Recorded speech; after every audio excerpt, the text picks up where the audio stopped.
Yes, yes, yes. Welcome to the 3inMidfield podcast, the podcast where three friends who all had dreams of being professional footballers, that's the way as children, when we all discovered food, have their say. Hey, come on. Come on, I got it. Yes. If you hear a big echo, that's because I'm in my big hall. I'm still at work. I'm living at home, so the camera's looking a bit dodgy because I ain't got lighting. So if this is the real me. Yeah, this is the real me. But anyway, it doesn't really matter. What matters is we got two fantastic guests with us today. Firstly, fresh from protesting for her club, Tanya. How you doing? Yeah, no, I'm good, man. I'm good. Happy Monday, both.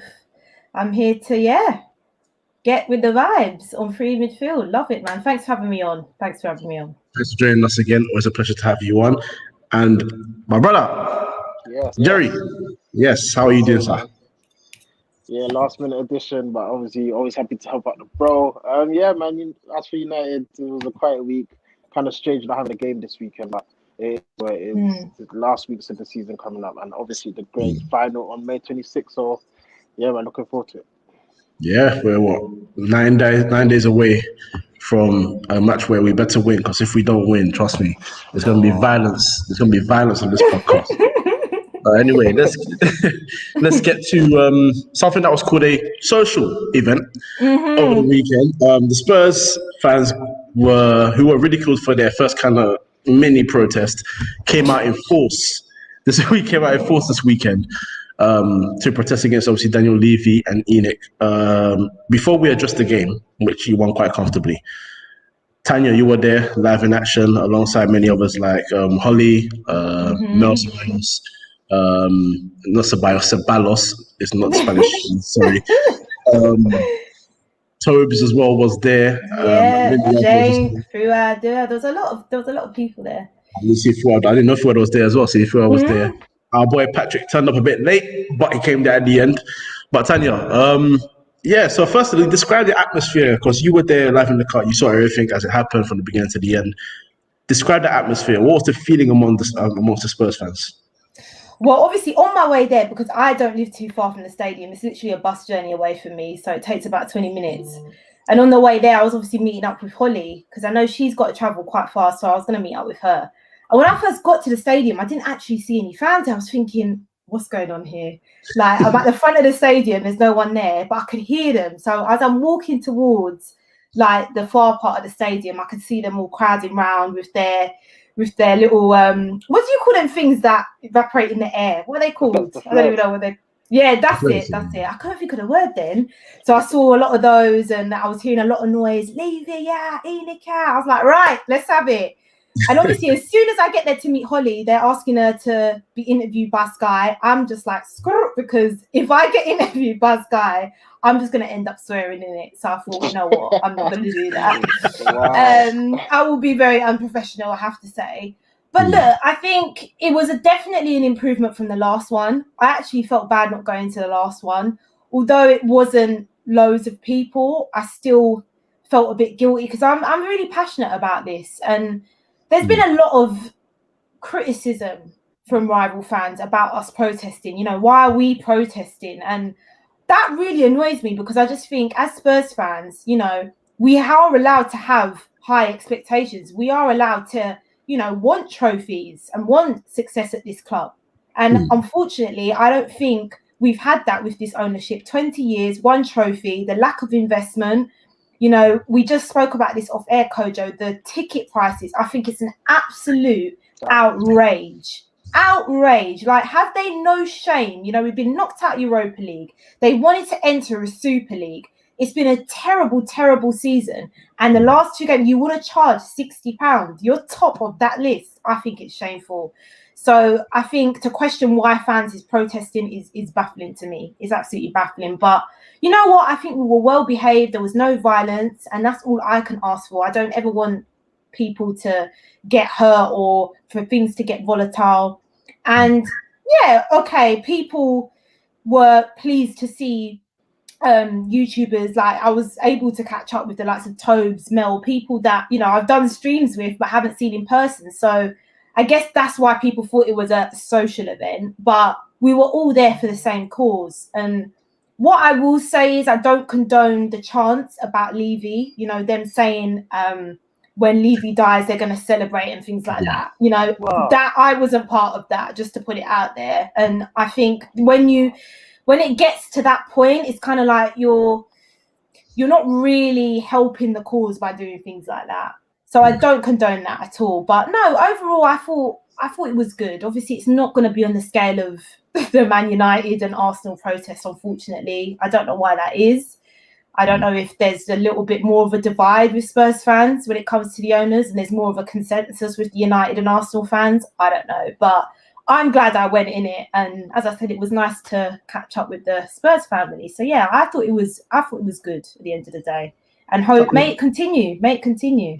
Well, yeah, I was going to say, you guys can't.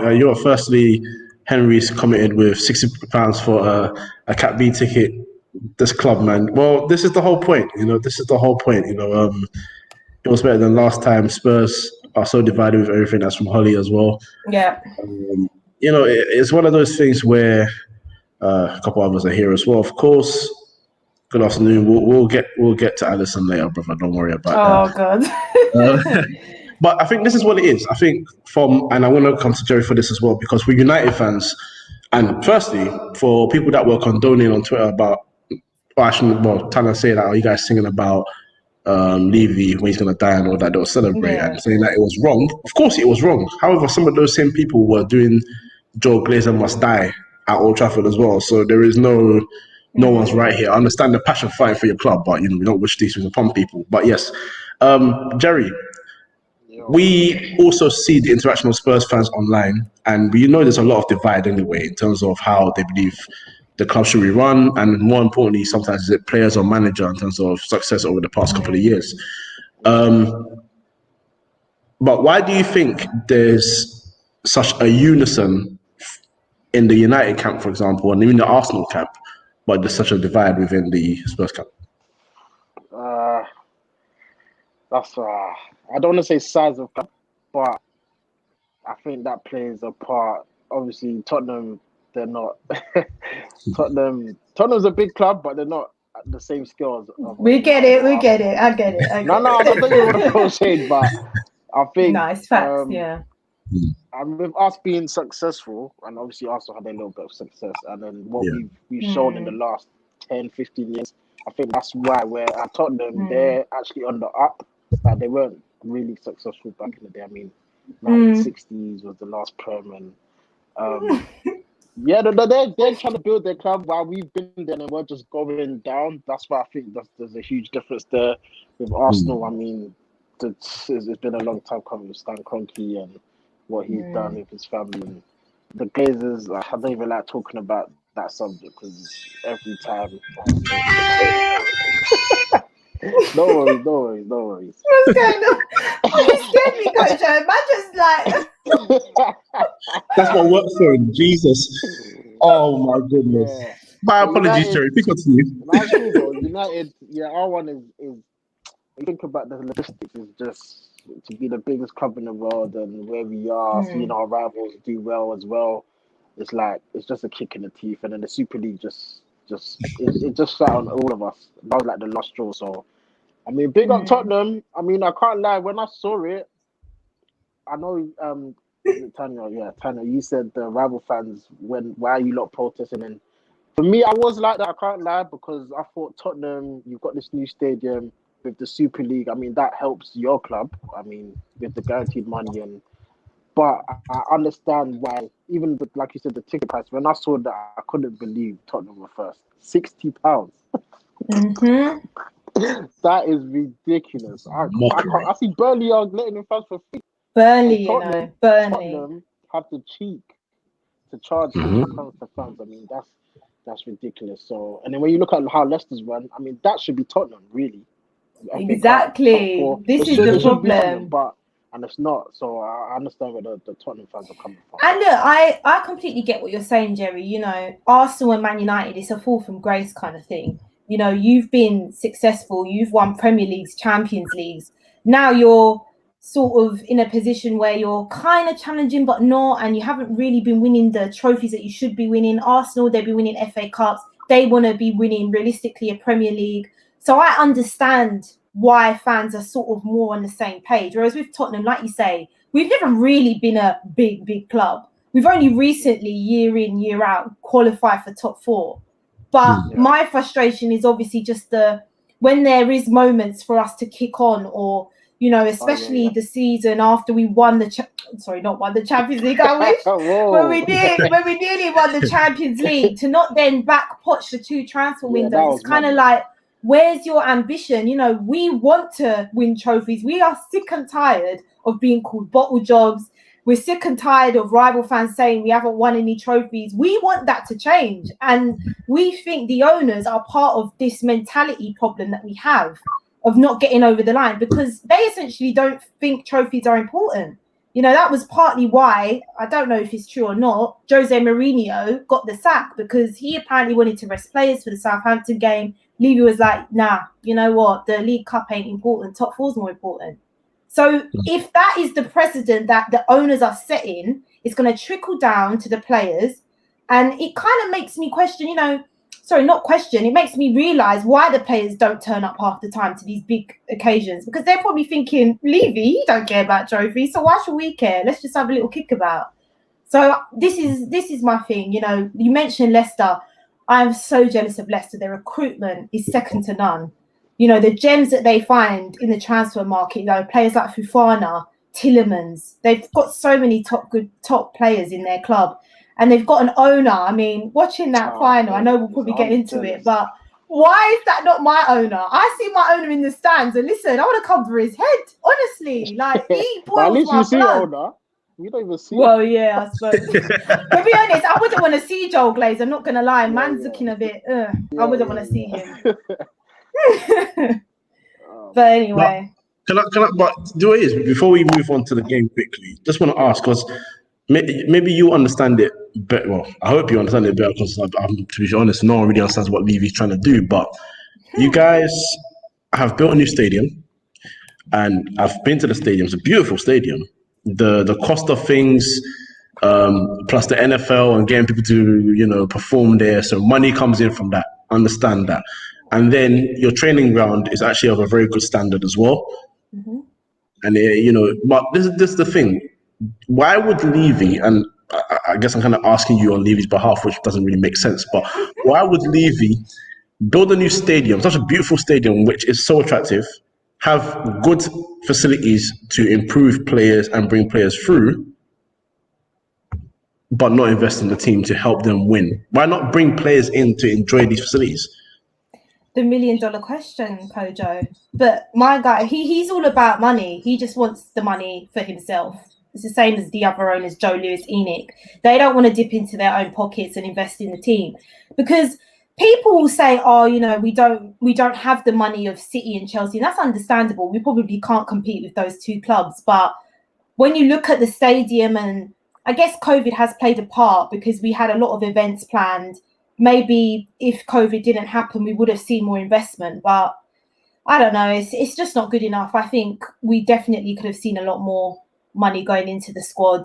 We could have bought players like, I keep saying it, Bruno Fernandes, Jack Grealish, Dybala, all of these potential big name players that we could have had. But again, it's the stubbornness of Levy that stopped that from happening. So yeah, it's really frustrating. Who's your high? Is in Dombele? How much was he? Yeah, Dombele was like 60-something million. So he's probably the last. Yeah. It's like Arsenal fans too, because when they moved to their stadium, they were promised, we're moving here to compete, and since they went to Emirates, I think that's the same that's going to happen with Tottenham, because it's a great stadium, but to then invest in the squad, it's going to take time. And I think this your second year in that stadium, or third? So first hard. Kind of full season, but it's not. That's what I said. We've not kind of. I don't think we've really reaped the financial benefits of the stadium because of COVID. Because as I said, the events that we had planned, it's difficult to say whether or not we would have seen some investment, because those events haven't happened yet. So I don't know. Time will tell. But I honestly don't doubt it. I just think it's a cash cow for these owners, to be honest with you. But like you said, you lot in the Europa League. I mean, Europa League, is a lot of money. I know I think you're fifth or sixth. You're chasing that.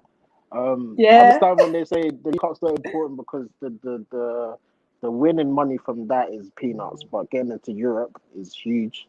So I get why they're more focused on that. But as fans, you just want to see the silverware. I get where Tottenham fans are coming from, but it looks, I don't know, with Kane maybe going, it doesn't look good for Tottenham fans. I can't lie, it doesn't. Nah, And the it manager, doesn't.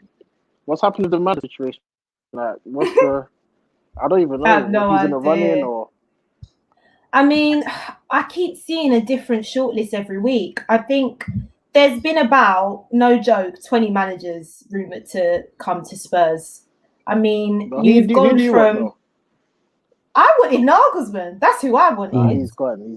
But I think deep down, I knew it was unrealistic, innit? But I just thought there's a slight chance it could happen. I really wanted Nagelsmann, but I don't know. Do you know what? I've had to sort of lower my expectations a little bit and say Graham Potter. I don't think... Wait. No, don't laugh. No, don't laugh, yeah? People always laugh when I mention Graham Potter, but I would actually take him. I would. Because you know what, You got an agreement. You got an agreement here. No. You know what, yeah? No. Bring the XG to Spurs, yeah? Bring me man like Bissouma. Even, Tanya, you know what? are you Even sure? Lewis Dunk. I'll take Lewis Dunk. I'll take Trossard. Bring them over.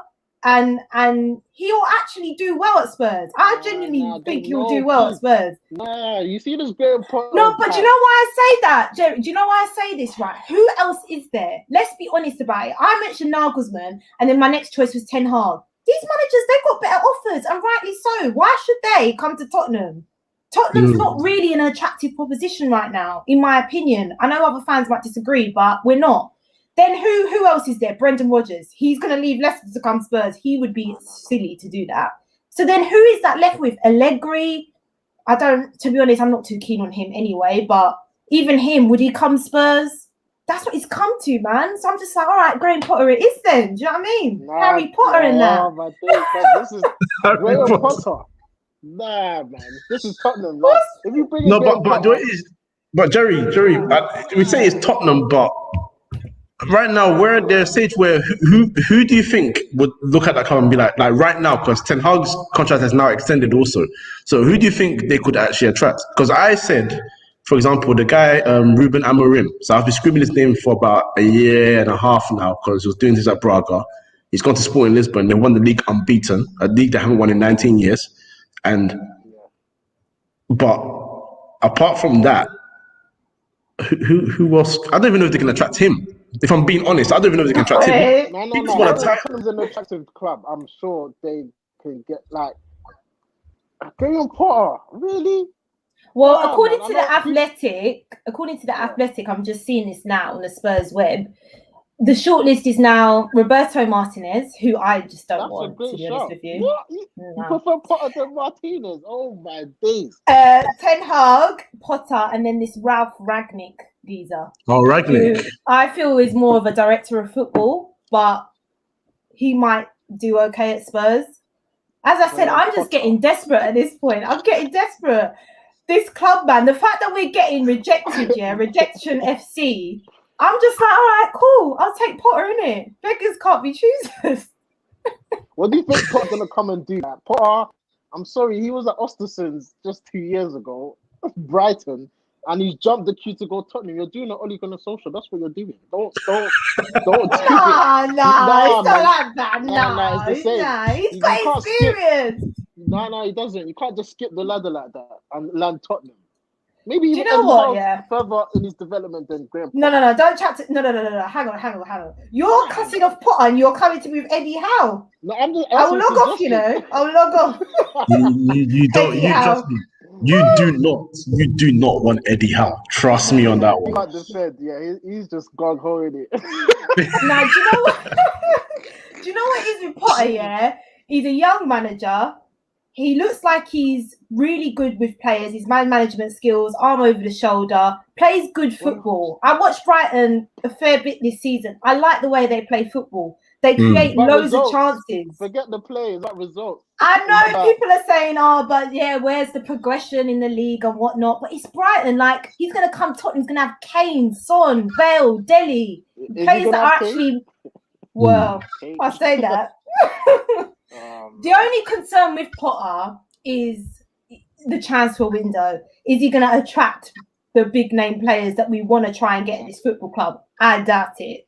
You're trying to say to them, all right, Tottenham Hotspur, lovely stadium, training ground, but Graham Potter's the manager. They're going to be like, I'm not sure I'm about this Harry Potter thing, you know? So we'll see.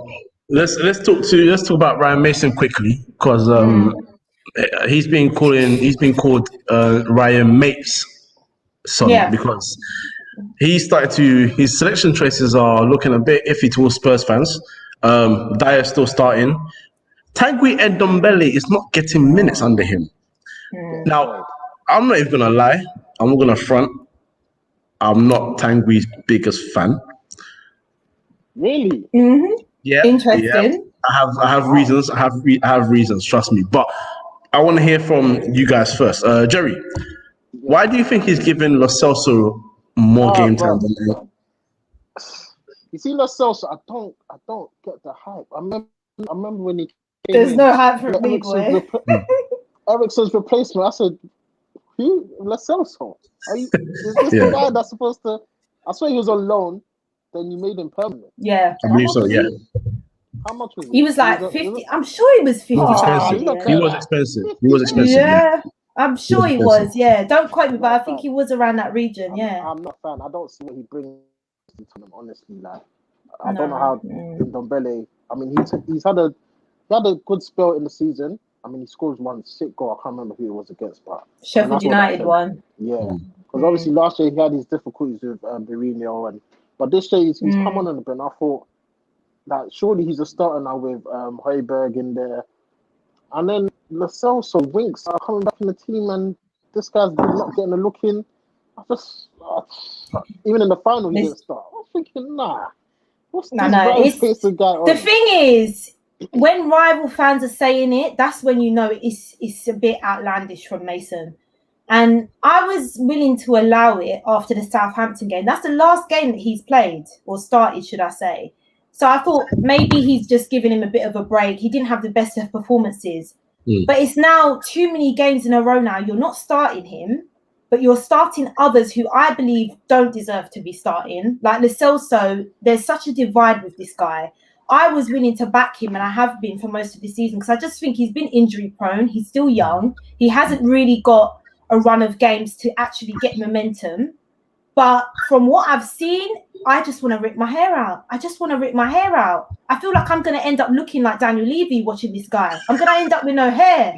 Like, real talk, he stresses me out. Like, I don't know what he is. Is he there to be that Ericsson player? Is he a defensive midfielder? Is he... I just don't know. For me, he doesn't really bring much to the midfield. So when I see that, I'm like, how are you not then starting Ndombele? Okay, people might not think he's been great or lived up to the price tag, but he's the best midfielder at this club. He should be starting. And it's annoying because we had that whole thing of Jose Mourinho leaving him out, and he had to almost work his way back into the side. And now you not playing him, it's like, we've got to start again with Ndombele, because he is that player. I think he needs consistent minutes, because I don't know, sometimes his fitness is a bit questionable. But it's baffling to me. I tweeted it. Either he's fallen out with Mason, or he said something to him, or he's going in the summer, because I don't understand how he can't start. And then you don't even bring him on as a sub. You bring him on for 9 minutes, but you're bringing on Winks before him, yeah? Winks. Harry stinks, bro. Nah, I can't. Wow. It's baffling. To add to the Tottenham joy, we'll be joined by a wonderful Gooner. Hello, sir. There he is. Look at this guy. You guys, Harry stinks. I was watching on the train. You're calling Graham Potter Harry Potter. He ain't a wizard. Don't worry about it. It ain't gonna happen. Nah, he does come to Spurs. Trust me, wizardry, man. I'm telling you. I'm telling you guys, when you sell Harry Kane, there's a striker at Brighton that he could bring over. His name is Danny Welbeck. Oh, don't insult me, I think please. he would be a wonderful replacement for Harry Kane. I truly do. Yeah, that's interesting. Tielemans, my fellow Ghanaian man. Yes. Danny Welbeck, yeah, boy. That's wonderful. Why don't you take him? Your striker's not been performing recently. Why don't you take Danny Welbeck? He was highly successful. He won a few FA Cup trophies, something that Spurs don't understand about. But I knew that was coming. I knew it. Oh, damn it! You were saying beggars can't be choosers, and now you're choosing not to sign Welbeck. Come on now. Bro, you're saying that I should get Welbeck instead of Kane. Are you dumb? Do you want fake Mbappe then? Well, I can't even do it. The camera's up there. You want fake Mbappe? Carlos Vinicius, you know. I'm okay. That's all I want. I don't even think Vinicius is going to stay, to be honest with you. But on the Ryan Mason thing as well, it annoys me that some Spurs fans are not having the same energy. I'm keeping the same energy that I would have for Jose Mourinho, because when he was having his weird team selections, making weird subs, like bringing on Sissoko, I was getting mad. I'm going to do the same with Ryan Mason. I couldn't care less if he's young. Yes, it's not his fault that he's in this position, but I'm sorry. People are acting like this guy's some Spurs legend. He was an average player. He was average. He's not a legend, bro. I'm going to criticise you. At the end of the day, I sometimes question where have you been all season? Playing players like Sissoko, still bringing him on. What's that all about? And then Rodon not even being in the squad. Yeah, head of youth development, yeah? Yeah, cool. Wow. No, I'm not here for it. Don't picking your mates, bro. Picking your mates. I expect better from him. It seemed, honestly, it seemed very weird when they decided to give a 28-year-old. Is he 28, 29? 26, I think. I think he's younger than that. Oh, wait, actually, no, that's a bit No, low. 26. I think that's a bit weird. It's 28, 29. Around that age. It was wild 29. To give somebody like that the position of power at Tottenham. It was illogical considering, yes, Chris Powell isn't obviously the best choice, but he's the better choice than Ryan Mason. Ledley King was there. There's obviously he has the legend status as well, so there's a level of respect that the players will show him. Like you were saying, it's just seeing that Ryan Mason is picking his boys. Doesn't make sense, but I'm enjoying it right now. I'm enjoying as much as I can, considering I'm an Arsenal fan. I knew I just have to wait. I knew that was coming. I saw Jerry. Yeah, because I was about to say. Before we move on, Big Ron just wants us to put respect on Danny Welbeck's name. When can any Arsenal striker score 2 goals like Danny Welbeck in his last 2 games? The guy's still class. He scored an overhead kick for Watford against Arsenal too. So, Big Ron, I know you watch and you come on the other show as well, but bro, stop it. Just stop it. Stop it. All right. Let's move on from that and let's go straight to the FA Cup. I thought we should do that. That feels a bit nice.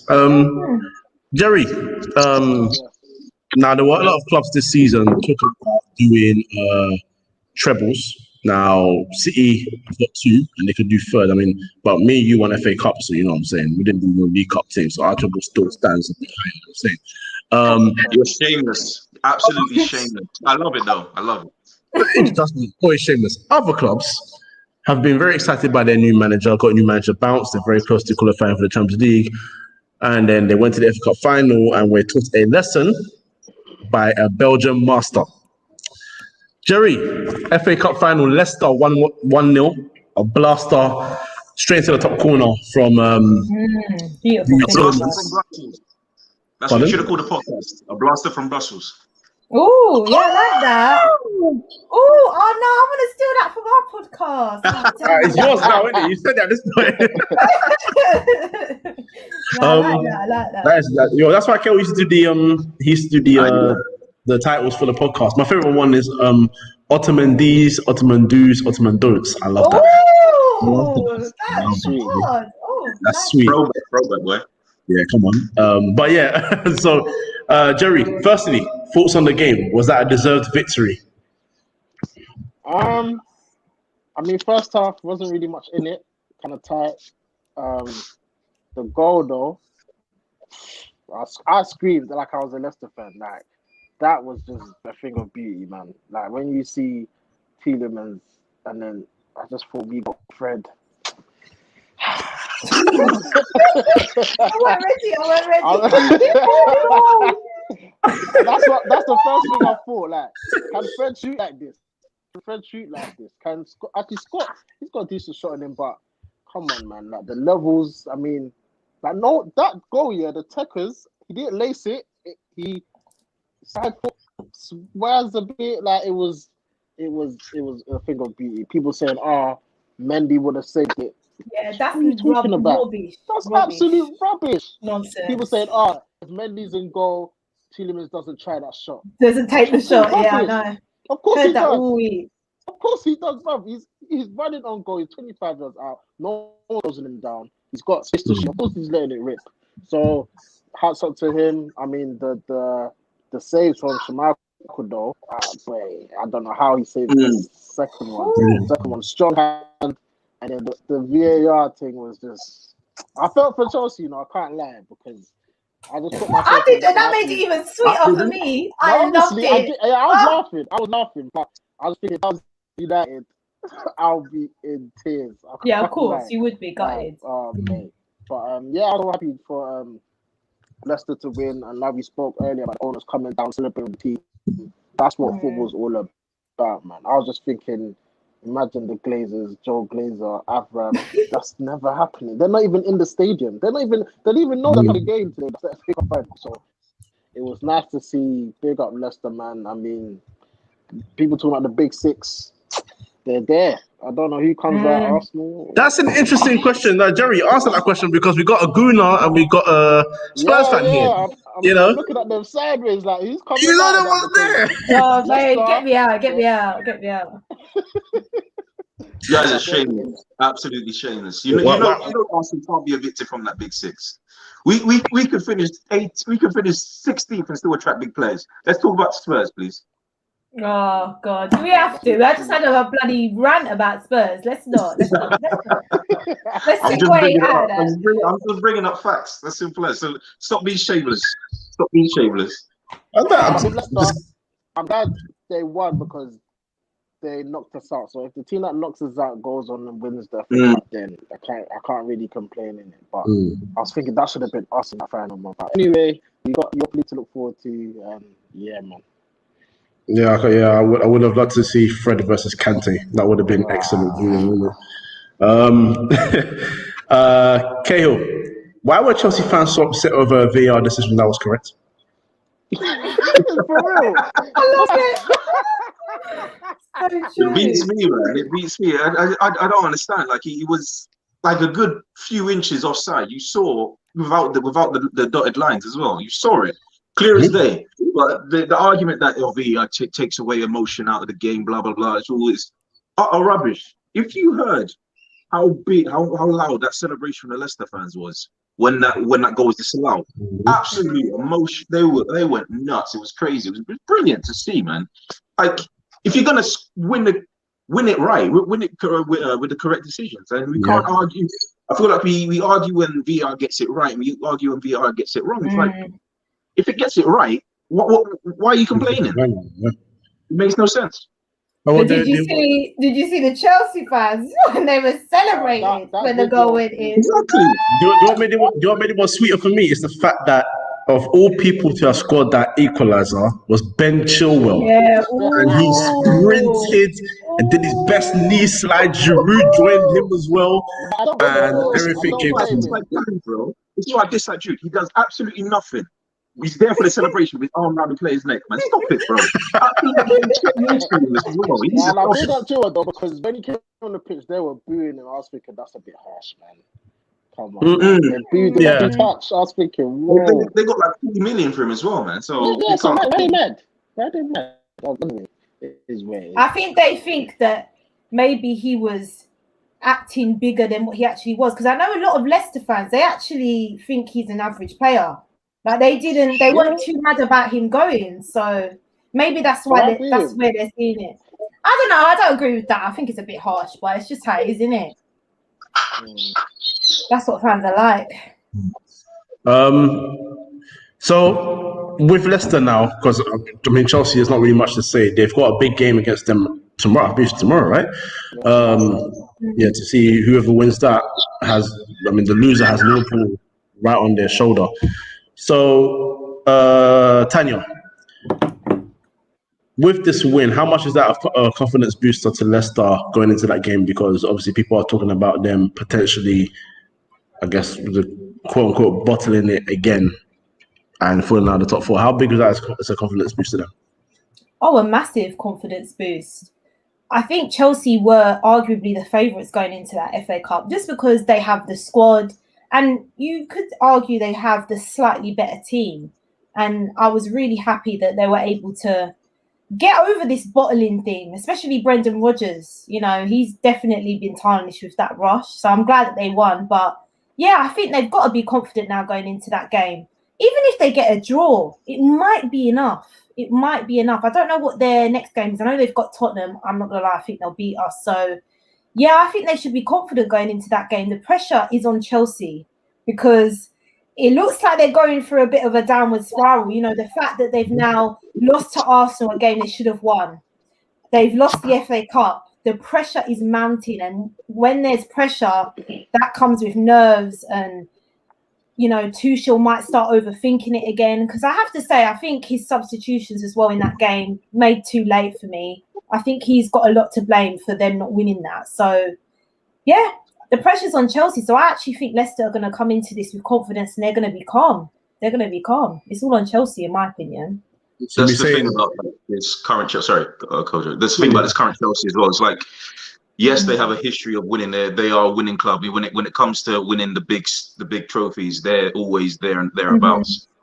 But this is a very, very young side. It's very, very young side. A lot of them don't have the experience of getting over the line.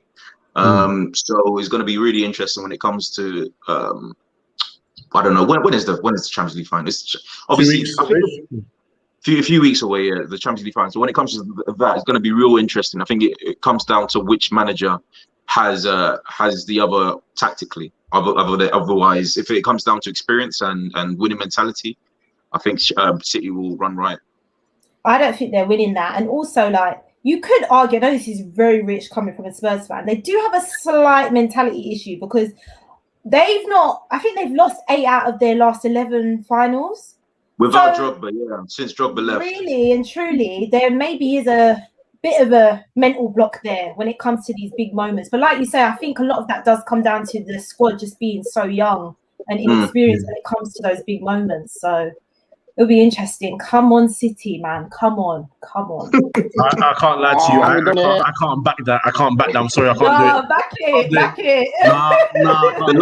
The London club fans are backing City. Yeah, come on. I can't do it. You know what? I will sing "Blue is the color." I will do the bridge thing that my boy Alfredo does. I'll do all of that. I am not supporting Man City for anything. As a undercover Spurs fan, I don't think you should be singing "Blues the Colour." To be honest with you, undercover Spurs fan, really? Of course, don't listen. You see this guy, yeah?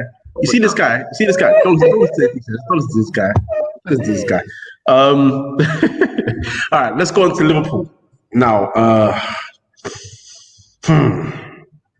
Just when I thought they were in big trouble and they were gonna, of all people, to score a winner, Alisson with one of the best headers. I'm not gonna lie to you, one of the best headers I've seen in a while. The way he guided that header was so clean. And well, okay, I'll come to you first on this one. I mean, that as a confidence booster, and bearing in mind that the two teams above Liverpool are now going to play, West Ham have dropped points again. Do you feel like Liverpool are going to finish in the Champions League spots coming in the season? I don't know. It all depends on it all depends on the Chelsea Leicester result. If Chelsea and Leicester, if they share the point, I think Liverpool have a tougher time getting in. I feel like if one of them drops points, momentum-wise, they're going to be going into the final game feeling like they have to win. So that might play a part in the ultimate result. So I feel like if they get a favourable result with Leicester and Chelsea, they get in. But if they don't, then I feel like it's a really big mountain to climb to hope that both teams end up dropping points. Yeah, no, I agree. I keep flip-flopping though, because 1 minute I'm like, Chelsea will get top 4. And then when I see results like this week, you know, Alisson couldn't have happened to a better player. It killed me, but he's been through a tough time, man. So respect to him for that goal, because it was a beautiful goal. But I don't know. They've got the favourable fixtures, because I think they've got Burnley, and then they've got, Crystal Palace. And then obviously Chelsea, they've got Villa and they've got Leicester. So it's kind of like really and truly, they're 2 games they should win. They're 2 games that they should win, but with the history of Burnley being yeah, that's true. They're a horrible side. They like to, they're the party poopers of the Premier League. And Crystal Palace and Liverpool have a very, very interesting history together. Yeah. So you never know. So I feel like, especially with the win at Crystal Palace, I think who did they beat? Villa. The game they had, there's a very, very good win. So they seem in good spirits as well. So it's going to be a very, very tough a game for Liverpool, I think. But what is a question I can ask? What do you? I mean, obviously there's the incident with Sadio Mane and Klopp. What do you make of that? The ignoring the handshake. Yeah, that was very surprising, actually. I know Sadio Mane, to be honest, he's not been in the best form this season. I think Liverpool fans would agree with that. He's not performed for whatever reason. And I think he's probably allowed a bit of leeway, because he's been a brilliant player for them. Do you know what I mean? So one-off season, you know, it's not going to spark, you know, fans to say, jog on. Like, you know, he's still a top player. But yeah, it was interesting. Maybe he's just not happy that he didn't, because I don't think he started that game, did he? I think he came on as a substitute. But yeah, it's really strange. But I wouldn't read into it too much, to be honest. I just think he was maybe a bit frustrated with not only just being a sub, but I think just with his form in this season. So yeah, I wouldn't read too much into it.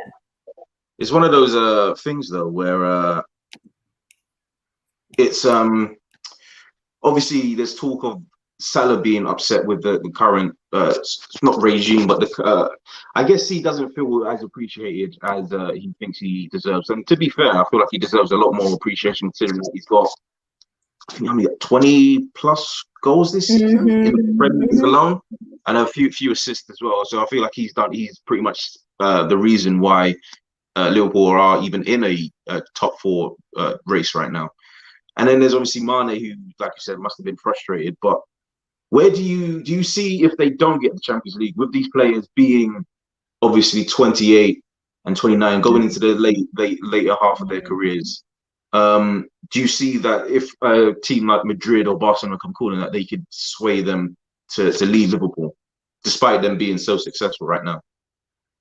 I'd tell you, I think out of the 2, Salah and Mane, I'd sell Mane more than Salah. That's just me, because I just think Salah, he's up there with one of the best players in Premier League history for me. I mean, he's unbelievable. The numbers he hits season after season, and the fact that Liverpool fans, from my point of view, they criticise him more than Mane is crazy to me. So I would probably sell Mane, because they need a number 9, in my opinion. Firmino, I don't think he's been amazing this season. He still gets goals for them, don't get me wrong. I know they like to call him this defensive striker or whatever it is. Yeah, right. All the excuses come up. All the excuses under the sun. So if selling one of their players in a Sadio Mane will help them fund that number 9, then I think they could be fine, because they have Jota. So potentially, if they don't get top 4, we might see one of them go. And maybe, I know I said don't read too much into it, but maybe that is a sign that Mane's getting a bit frustrated. Who knows? But we shall see what happens. We shall see. It's one of those things where I feel like they're going to, if they don't buy a number 9, which I don't think Klopp kind of wants. I feel like he likes the way, and a lot of fans like the way Firmino plays. But to be honest, when you're looking at what Salah and Mane do on the pitch, on left and right, this is just a nightmare. And then you look at Firmino and his input statistically, it's not great. Jota, on the other hand, when he came into the side. Obviously, he started with a bang. He got the goals. He got the assists. Looks like a bigger threat than Firmino, but obviously, I feel like he's been not overplayed, but he's definitely injury prone, and that seems to happen under Liverpool because I don't remember him being injured at Wolves. So I feel like in order to fund a number 9, I do agree they do need to sell one of the big players, either Salah or Mane, because I don't think Firmino will demand a wage or fee that they can collect from either one of those two. So I think it's going to be very interesting to see how Liverpool go forward from here, especially if they don't get Champions League. I mean, well, personally speaking, obviously, I'm obviously hoping they don't get Champions League, but if they were to lose one of the other, who's the perfect replacement for either? So if Salah was to go, because he's the right winger, I guess, I believe he would be the most wanted out of the two. He would be. Yeah, and he has the bigger numbers. And this season, the poor season for them, he's at 30 plus goals. So he's still doing what he needs to do. So if Salah was to be the one sold, who would you think is an ideal replacement for him? They could go after a Sancho, couldn't they? I mean, I don't know if there were, because Sancho, he's being linked with United, Chelsea, and I don't know if a couple of seasons ago he was linked with the Liverpool move, but Sancho, I think he's going to have a lot of, I say a lot. I think those clubs, Chelsea and United, are going to be in for him. But if they were thinking of getting rid of Salah, they could definitely attract Sancho. I don't doubt that. I think Sancho could be a good one because he's young as well. So it's not a player where you're only going to get like 2 or 3 seasons out of him. He's still very young and he's a very, very good player. I have to say, like anyone that does get him, United or Chelsea, I don't want that to happen. I'm going to be very, very jealous because I love Sancho. So the way it's about the Sancho thing, before quickly move on to the last topic, is so you guys remember when Chelsea had a poor season and they sacked, I think, was it Benitez or Villas-Boas? Sorry. No, it wasn't Villas-Boas. Whoever they had in 2012. And then Di Matteo came in. What was Villas-Boas, was it? Yeah, ABB, yeah. And then Di Matteo came in. Him, right? Yeah. Di Matteo. More like. Right, yeah, listen, Bell had his best season under him. So me personally, Villas-Boas was obviously fired. Di Matteo came in and they won Champions League, and Eden Hazard typed they want to go and tweet, "I'm going to the Champions League winners." I feel like if Chelsea were to win the Champions League out of nowhere, Sancho might do the same thing. Am I saying this wrong? Because I want to say he's going to come to United, but finish in second, potentially Europa League winners. But if they win the Champions League, doesn't that make them more attractive? Yeah, in a way. And I know some of his mates, like, is he not close mates with like Tammy? But I don't think Tammy's going to be there. But I don't know. I feel like with your Sancho, I think it's a difficult decision, in my opinion. I know that might cause a bit of a stir, but I think both clubs, United or Chelsea, they're both attractive clubs. And I know United fans are not just satisfied with second in the Europa League, but if you do get a Sancho, he is going to believe that you have a chance of potentially winning the Premier League, because he's going to improve your chances, because you definitely need a right winger. That's definitely an area where you need to improve. So if he's going to come in and improve that for you, then that obviously betters your chances, right, of getting that Europa League, or, I don't know if you're going to get a Champions League because you might. Well, no, you will because you've qualified for top 4. But I think he would probably actually fit better at United. Because at least he's a guaranteed starter. I'm not saying he wouldn't be at Chelsea, but Chelsea have got so many players. He might not be a guaranteed starter under Tuchel, but with United, he's got a starting position right there. So absolutely. Oh yeah, absolutely. On the right wing, that's his all day, every day. That's his, yeah. So there's no one that comes close to him. All right, let's go on to the final topic quickly. The importance of having fans back, because it's a big week. Everyone's bringing their fans back to the stadiums. It's going to be very important, very interesting to see. Now, firstly, Tanya, are you going to go to the game? The £60? Absolutely not. Absolutely not. There you go. Absolutely not. And I respect I would that. be very hypocritical if I went to the game. And I'm not, look, to be honest, if you are an ENIC out and you're still going to the game, like props to you, but I just can't do it. And even if I wasn't an ENIC outer and I was just, you know, a Levy lover or whatever, I just can't justify paying that much money. I think it's a disgrace. So I won't be going. It's a meaningless game anyway. Who would want to go and watch that? It's meaningless. If I wasn't to go, I'd just be going for Jack Grealish. So I could watch him on my screen. But regardless, there will definitely be fans at the stadium. Just how important do you think it will be for the players to have that sort of atmosphere around them again? Because yes, there is a lot of tension around the club, but the fans, one way or another, are definitely going to support the players.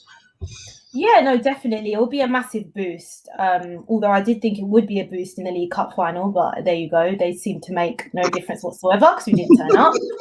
But it's obviously going to be more fans this time. And it was lovely to see a packed, well, I say semi-packed stadium for the FA Cup final, to actually hear the roar and the ruckus of fans. Yeah. So I think it has to have an impact, especially it's a home game as well. So the only thing I will say, I think some of that tension will still be in the stadium. I'm hearing that a couple of fans are planning to have banners out still. And I'm not sure if there is going to be a protest after the game, which in a way I kind of feel would have made more sense doing the protest after that game, because you would have guaranteed a large crowd of people. Yeah. But we'll see. If it don't make a difference to these players, then I don't know what does. I can't save them, boy. They're mad. And Cahill as well. Do you also have any home games left? I believe they do. Maybe one anyway. Out of the last two. Well, even if they don't, about Arsenal games. Even if they don't, let's just discuss it anyway, because it's been one hell of a ride per se for Arsenal fans this season. But first question actually is, I think I know the answer to this anyway, but if the fans were in the stadium throughout the season, would Arteta have survived the season? And number two, fair enough. And then what kind of reception do you think him and the players are going to receive when they return back to the stadium? All depends, you know. I don't know. It all depends on who goes there. If it's the AFT lot, then I imagine they'll be booed from here to Kingdom Come. But it depends on the. No, I feel that's unfair. I feel like they'd be cheered. They'll be cheered, 100%. Deservedly so? No, I don't think so. They deserve to be booed. This season has been an absolute joke. It's been a car crash. But it all depends on that final whistle and the final result. If we are at home, it shows how much I care about Arsenal. I don't even know who we're playing or where we're playing. So if it was a bad result, which I don't think having fans would change, because we've had fans games before and we've been dreadful in them before, and so I don't think it would change that much. Mm-hmm. The boos that would echo around the Emirates would just, it would feed me. It would nourishment. That's what I feel right there. Yeah. Some of those players, they've been getting away with murder. Well, two of them are leaving anyway. David Luiz and Willian are leaving, so I am. I'm so annoyed, man. I'm so annoyed. Come on, Willian. There's hope. There's hope. Another season. He likes to stay in London, so I believe Tottenham are in need of a right winger, right? Oh, well, hell no. Don't, please. I'm not gonna lie to you. I'd rather Bergwijn, Rob. Do you know how much of a slap in the face it would be to Spurs fans to bring someone who was supposed to sign for the club in the first place? They paid for his medical, and then he took a journey to Chelsea and just signed a contract there, joined Arsenal after, and then comes to Tottenham. Nah, honestly, Levy might have to leave the whole country. Forget about even London. He has to leave the whole country because it could be horrific. Imagine we take Sol Campbell and they take Willian. That's just beautiful right there, boy. That's beautiful. Don't mention the devil's name, please. No, honestly, every time I hear that name around a Spurs fan, do you see Tanya's face? Immediately. Yeah. He wanted He wanted the legacy. How can you blame him for wanting the legacy? No comment.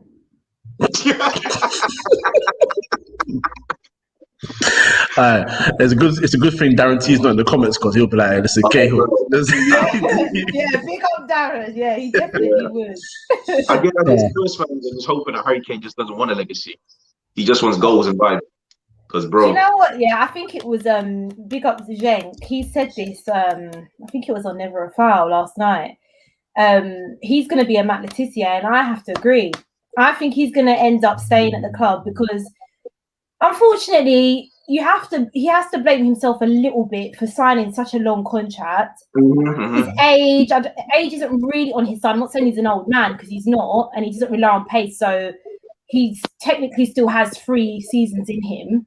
He's injury prone. I just think if you're a City, even a United, looking for that striker, you more want to go for like a Haaland or an Mbappe. I'm not saying Man United would target those players, but I think they are the preferred option in my opinion. And I just think the money Levy's going to demand, he's going to be trapped. He's just going to be trapped and end up staying. That's how I see it.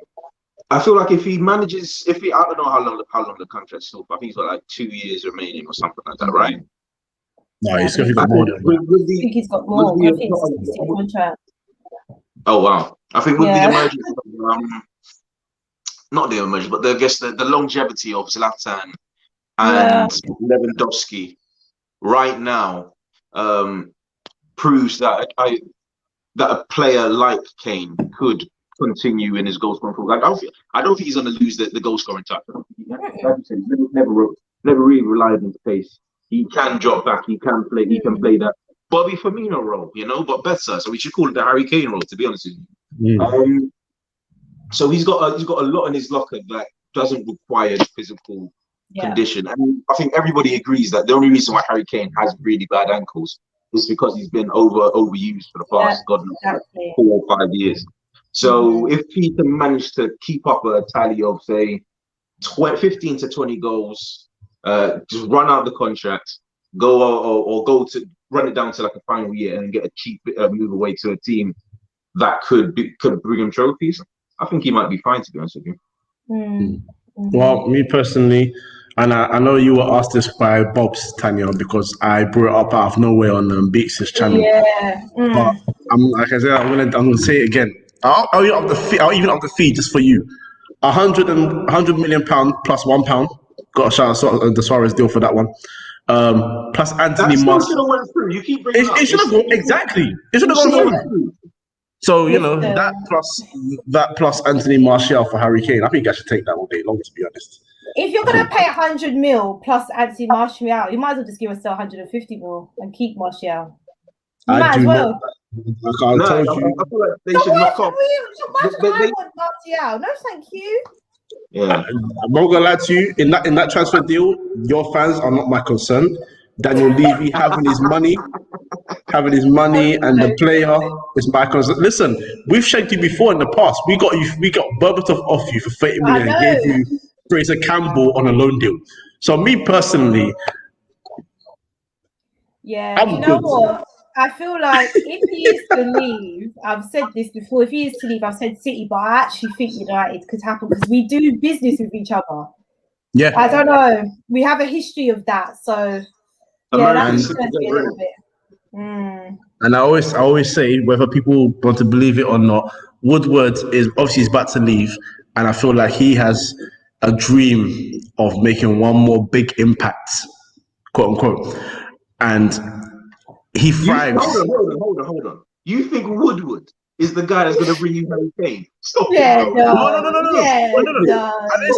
not saying that. What I'm saying is he is someone that's always tried to build his legacy of bringing off the big names into the club. So he will do something in his power to go to the Glazers and be like, let's spend this money on this guy. That's what I'm trying to say. I'm not going to say succeeding, but it stinks of him. That's something he'll try and do. He got fired. His boys fired him because the Super League fell. He's going to be like, let me leave the Man United fans something to remind them of me. He wasn't fired. He was supposed to be leaving.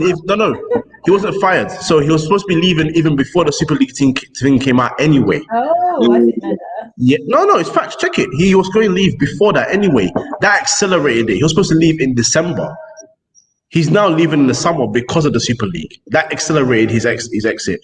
But other than that, I'm telling you right now, the guy, it's his wet dream. We're going to spend big money. His first statement was, I want to do a Galactico model. And you signed Fellaini as your first transfer. Congratulations.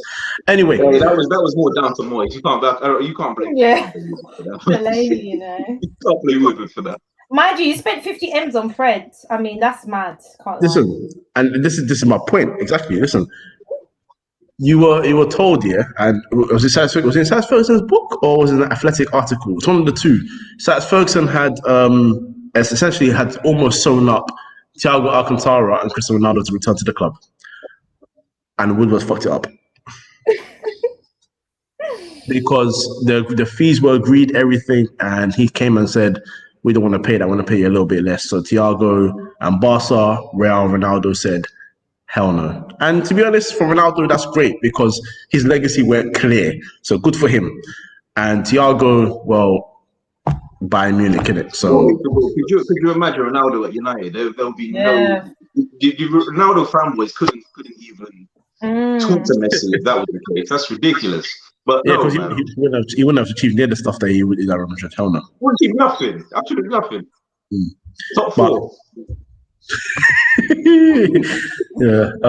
Apparently Wesley Fofana will be a tremendous signing for Manchester United. I feel like somebody should put in a cheeky bid for Yuri Tielemans.